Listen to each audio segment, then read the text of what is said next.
I guess it was all about what it was about. I never had the guts to leave disability behind. It wasn't something I was good at. Thinking about the fact that I knew there was nothing wrong with me, but I didn't. But I felt like nobody else did. So why bother? And it took a while for me to realize that I was mentally ill. And I have a feeling if I'm not mentally ill, I'm in mentally ill character. I'm in the character of a mentally ill person.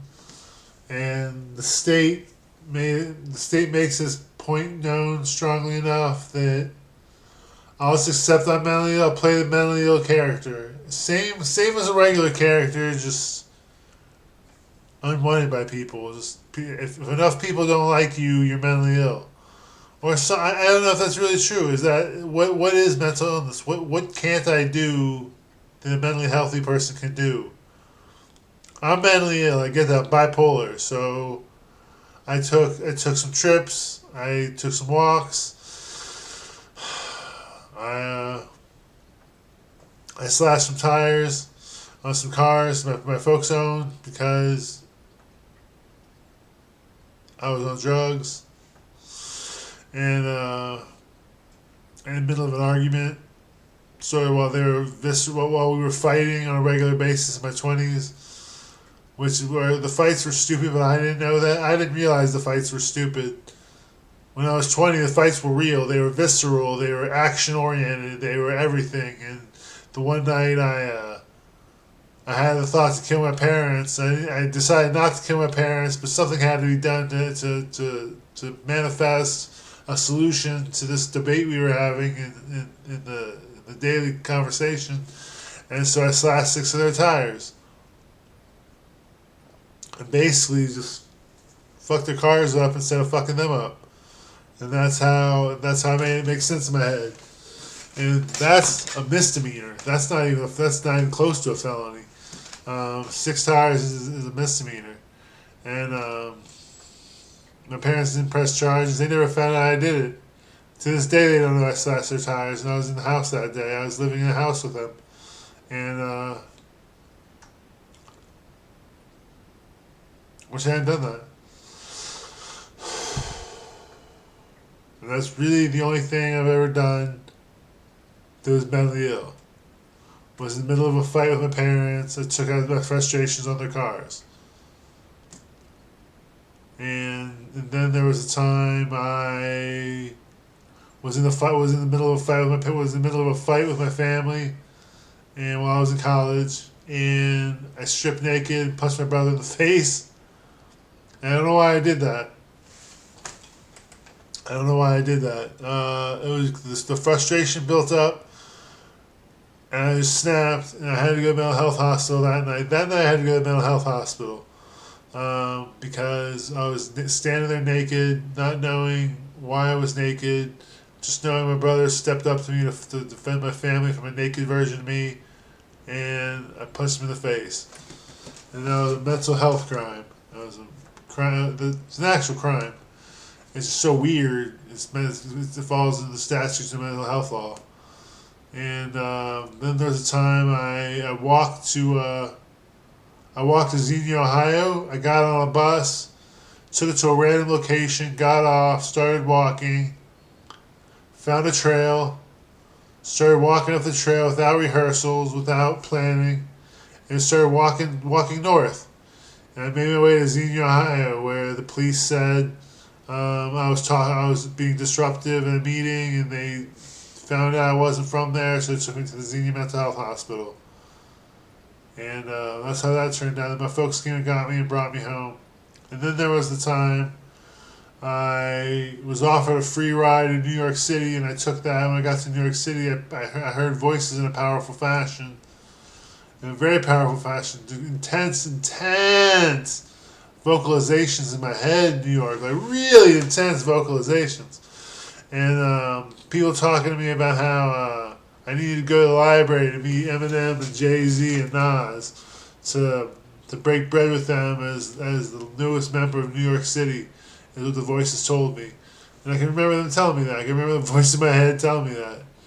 And I remember there was this one thoroughfare where there was about like 500 people per square foot.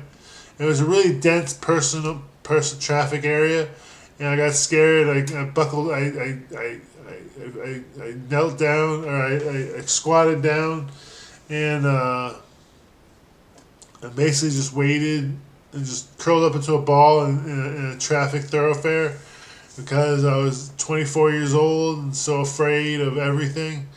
And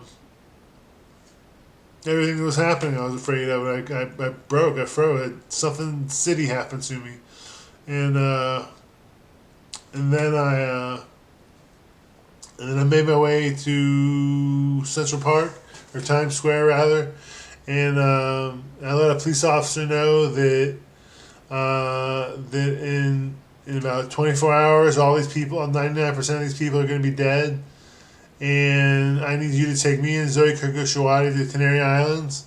I told him that. He didn't do it. He brought me to the hospital. I was in St. Luke's for 3 months. Before they found out I wasn't from New York City and it wasn't Anthony Rose, they gave him false identity.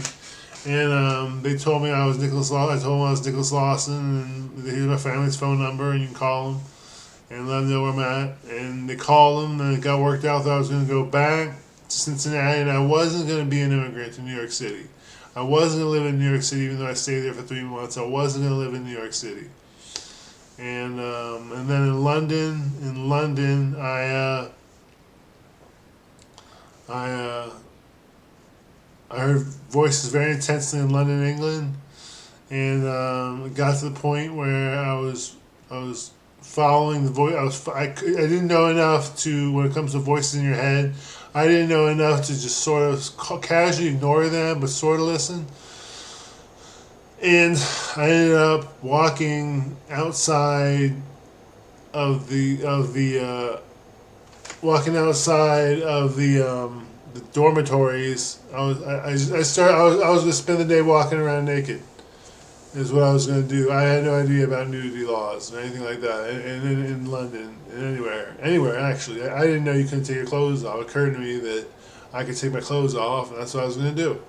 And so I did it. It was a college trick, and I followed a cat outside the dormitory. Let a cat lead the way. And I went outside. The cat made its way over to another cat, and they walked off. And security came for me, and I had to spend time in a psychiatric hospital in London. And so seeing that, and then there was 2016. I started walking towards downtown Cincinnati, where I decided I was going to be homeless, and I abandoned my apartment. And I got to the point that I was interacting with an art exhibit, and the docent called the police on me because I was too closely interacting with the art exhibit. I don't remember this part clearly. But I was in a museum, and I was curled up. I was sitting cross-legged in one of the exhibits, and I was just too old to be doing something like that. I wasn't a kid. So I went outside, and the police called and sent me to Summit Behavioral, where I had to go to the hospital again. And I was in Summit for 3 months, and then I was in Kemper House for 3 months. And then I was in a homeless shelter for 3 months. And then I was in Summit for 6 months. And then I was in transitional housing, middle transitional housing, Pleasant Ridge, Middlesex, or no, completely forget the name of it. But I was in transitional housing again for 3 months, and then I ended up in an apartment. And that's really my story. Those are the highlights. There's a lot of mundane, everyday experiences all day, just writing and reading and living in life and all those things. It's all that. But then this real touching, mental health chapter that makes me think I'm mentally ill, and I don't admit that.